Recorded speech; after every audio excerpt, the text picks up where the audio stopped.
আসসালামু আলাইকুম। কেমন আছো সবাই? আশা করি সকলেই ভালো আছো। তো আজকে আমাদের আলোচ্য বিষয় হলো চতুর্থ সেমিস্টারের মৃত্তিকা বিজ্ঞান ২ নিয়ে। তো চলো শুরু করি।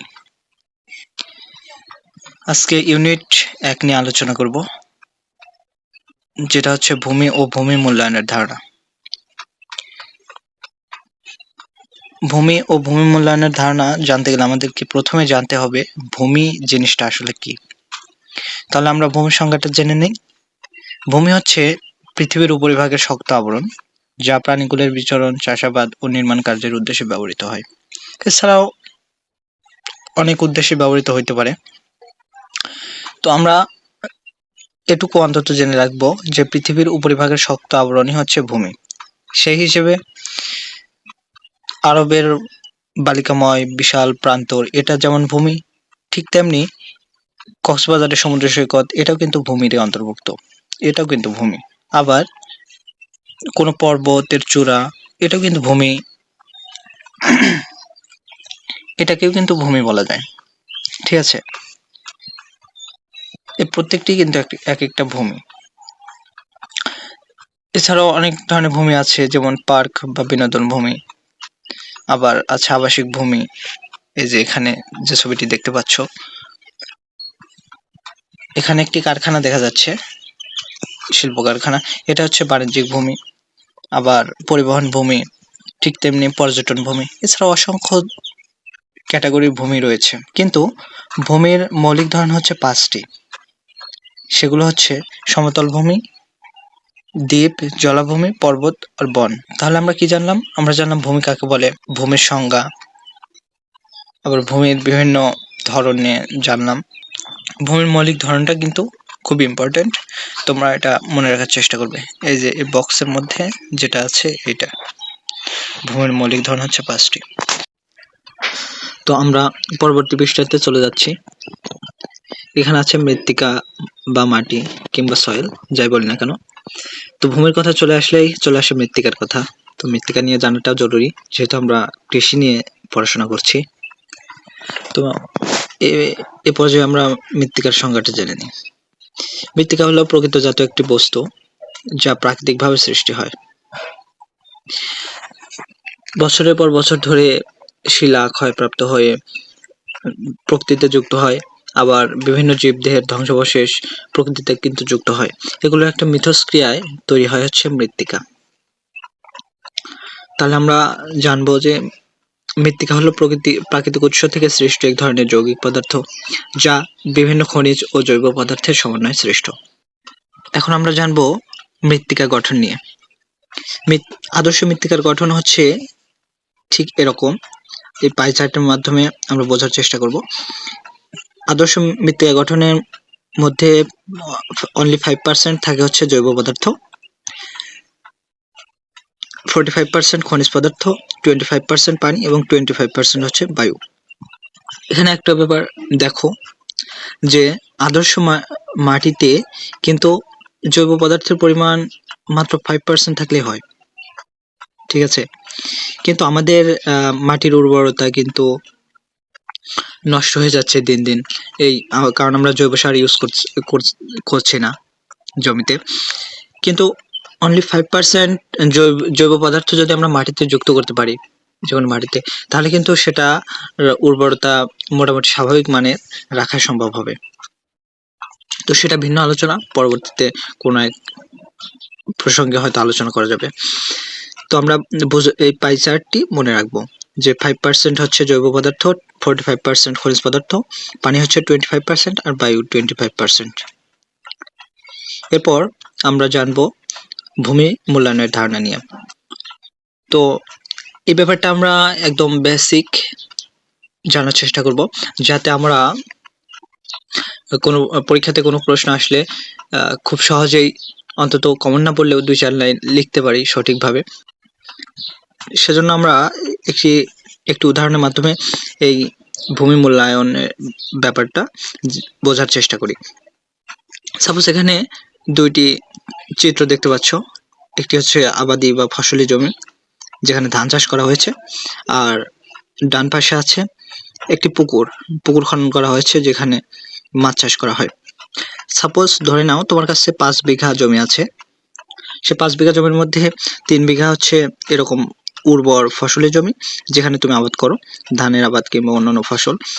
আর 2 বিঘা মনে করো জমি আছে এই যে এরকম, যেখানে পানি জমে থাকে, বর্ষার পানি, একটা আবাদ হয়, যেখানে আবাদ করাটা বেশ মুশকিল, বর্ষার পানিতে ডুবে থাকে। তো সাপোজ তোমার মাথায় একসময় চিন্তা আসলো যে তোমার একটি পুকুর খনন করার প্রয়োজন, পুকুরে মাছ চাষ করবে তুমি পারিবারিক চাহিদা পূরণের জন্য। তো এক্ষেত্রে তুমি কোন জমিটা বেছে নেবে? তোমার এই 3 বিঘা ফসলি জমিটাকে বেছে নেবে, নাকি হচ্ছে 2 বিঘা যেখানে আবাদ হয় না, অনুর্বর জমি তুলনামূলক, সে জমিটা বেছে নেবে? অবশ্যই কিন্তু তুমি সেই 2 বিঘা জমিটাকে পুকুর খননের জন্য সিলেক্ট করবে, কারণ কি সেখানে আবাদ ভালো হয় না। আর এই 3 বিঘা জমিতে তো তোমার আবাদ মোটামুটি হচ্ছেই, আর যেখানে আবাদ হয় না সেখানে কিন্তু তুমি পুকুর খননের জন্য ব্যবহার করবে। ঠিক আছে, তাহলে কোন ধারণা থেকে তুমি এই এটা সিলেক্ট করলে? কেন এই উর্বর জমিটাকে সিলেক্ট করলে না? এই যে ধারণা থেকে তুমি এই এই জমিটাকে তুমি পুকুর খননের জন্য সিলেক্ট করছো, সেই ধারণাটাকে বলা হচ্ছে ভূমি মূল্যায়ন। অর্থাৎ ভূমির যথাযথ ব্যবহার, যে ধারণার মাধ্যমে আমরা ভূমির উপযুক্ত ব্যবহার করতে পারি, মানে যে ভূমিটা যে কাজে ব্যবহার করলে সর্বোচ্চ আমরা প্রফিট পাবো, আমাদের পরিবেশের ভারসাম্য ঠিক থাকবে, তো সেইভাবে ব্যবহার করাটাই হচ্ছে ভূমি মূল্যায়ন। আমি আবারও বলছি, ভূমির উপযুক্ত ব্যবহার সম্পর্কে ধারণা লাভ করা, ভূমির সঠিক ব্যবহার সম্পর্কে জ্ঞান লাভ করাটাই হচ্ছে ভূমি মূল্যায়ন। এই তো গেলাম আমরা জাস্ট পুকুর খননের ক্ষেত্রে। পুকুর খননের ক্ষেত্রে একটা মূল্যায়ন করলাম যে হচ্ছে এই জমির তুলনায় এটা ভালো, পুকুর খননের জন্য এটা উত্তম হবে। এছাড়াও তুমি বিভিন্ন মানদণ্ড ইউজ করে তুমি ভূমি মূল্যায়নটা করতে পারো। যেমন কোন একটা জমির পিএইচ মান 7-এর উপরে, তো সেই জমিতে কোন ফসল ভালো হবে, কিংবা কোনো জমিতে পিএইচ মান কম, সেই জমিতে কোন ফসল ভালো হবে। এই যে বিচার বিবেচনা তুমি করছো, এটাও কিন্তু ভূমি মূল্যায়ন করা। তো আমরা সামনে আগাই, তাহলে ব্যাপারটা আরো ক্লিয়ার হবে। এই যে ভূমি মূল্যায়নের মানদণ্ড, আমরা বিভিন্ন মানদণ্ডের ভিত্তিতে আমরা ভূমি মূল্যায়ন করতে পারি। যেমন এখানে আছে ভূমির ঢাল, মাটির পিএইচ, ভূমির টেক্সচার বা সয়েল টেক্সচার, অনুপ্রবেশ্যতার হার, এই সকল মানদণ্ডের ভিত্তিতে আমরা ভূমি মূল্যায়নটা করতে পারি। একটু আগে যে তুমি ভূমির মূল্যায়নটা করলে, সেটা কিসের ভিত্তিতে? সেটা উর্বরতার ভিত্তিতে, কারণ যে জমিটা উর্বর সেটাকে তুমি ফসল চাষের জন্য প্রাধান্য দিয়েছো, সেটা উর্বরতার ভিত্তিতে তুমি সেটা সিলেক্ট করেছো যে কোন জমিতে ফসল চাষ করলে ভালো হবে আর কোন জমিতে পুকুর খনন করলে ভালো হবে। ঠিক তেমনি ভূমির ঢাল দিয়েও অনেক সময় বিচার করা যেতে পারে, কারণ ঢালু জমিতে কোন ফসল ভালো হবে, উঁচু জমিতে কোন ফসল ভালো হবে। আবার মাটির পিএইচ, যেটা বললাম যে ভালো বেশি পিএইচ মানযুক্ত মাটিতে কোন ফসল ভালো হবে, কম পিএইচ মানযুক্ত মাটিতে কোন ফসল ভালো হবে, এটার আলোকে কিন্তু তুমি ফসল চাষ করতে পারো। তো ভূমি মূল্যায়নের বেশ কিছু মানদণ্ড, এই যে এখানে ভূমির টেক্সচার, এই ব্যাপারটা হয়তো অনেকে নাও বুঝে থাকতে পারো যে ভূমির টেক্সচার বা সয়েল টেক্সচার জিনিসটা আসলে কি। আচ্ছা, মাটিতে তো বিভিন্ন ধরনের পদার্থ থাকে, যেমন অনেক অনেক মাটিতে দেখবা যে হচ্ছে বালির পরিমাণ বেশি আছে, আবার অনেক মাটিতে আছে হচ্ছে কাদা বা পলির পরিমাণ বেশি থাকে। এক এক মাটি এক এক রকম। ঠিক তেমনি সিলেটে গিয়ে, রংপুরে গিয়ে তুমি যে মাটিটা পাবে, যে ধরনের মাটি পাবে, তুমি সিলেটে এসে অন্য ধরনের মাটি পাবে। এই যে মাটির খুব গাঠনিক যে পরিবর্তন, গাঠনিক যে পার্থক্য, এটাই মূলত হচ্ছে সয়েল টেক্সচার। আর অনুপ্রবেশ্যতার হারটা কি?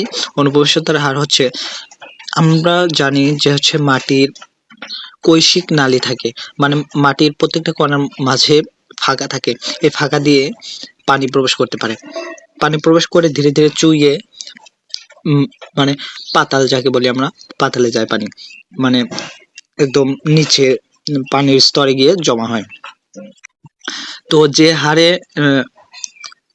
পানি মাটির কৈশিক নালীতে প্রবেশ করে, সেই হারটাকে বলা হচ্ছে অনুপ্রবেশ্যতার হার। আচ্ছা, আমরা উদাহরণ দিই, ব্যাপারটা আরো ক্লিয়ার হয়ে যাবে। সাপোজ বেলে মাটিতে তুমি পানি রাখলে, সেখানে পানি কিন্তু দ্রুত শুকিয়ে যাবে, মানে বেলে মাটি দিয়ে দ্রুত নিচের দিকে প্রবেশ করবে মাটি, যে কারণে বালিকাময় কোনো জমিতে যদি তুমি পানি দাও, যতই পানি দাও সেটা কিন্তু তাড়াতাড়ি শুকিয়ে যায়। তার মানে কি, অনুপ্রবেশতার হার বেশি, মানে দ্রুত পানি শুকিয়ে যাচ্ছে, দ্রুত পানি নিচের দিকে চলে যাচ্ছে। ঠিক, আবার যদি তুমি এঁটেল মাটিতে তুমি পানি ফেলো, সেটা কিন্তু খুব তাড়াতাড়ি শোষণ করবে না, কারণ মাটির কৌশিক ফাঁকা তেমন থাকে না, যে কারণে পানি ওই বেলে মাটির মতো অত দ্রুত গতিতে ভিতরে প্রবেশ করে না। তো অনুপ্রবেশতার হারটা বোঝা গেছে। এই ছিল মোটামুটি বেসিক আলোচনা আজকের এই ভূমি ও ভূমি মূল্যায়নের ধারণা চ্যাপ্টার থেকে। এছাড়াও কিছু টপিক আছে যেগুলো তোমরা পড়ে নেবে, সেগুলো আমি অতটা ইম্পর্টেন্ট মনে করি না, চাইলে তোমরা একটু চোখ বুলিয়ে নিতে পারো।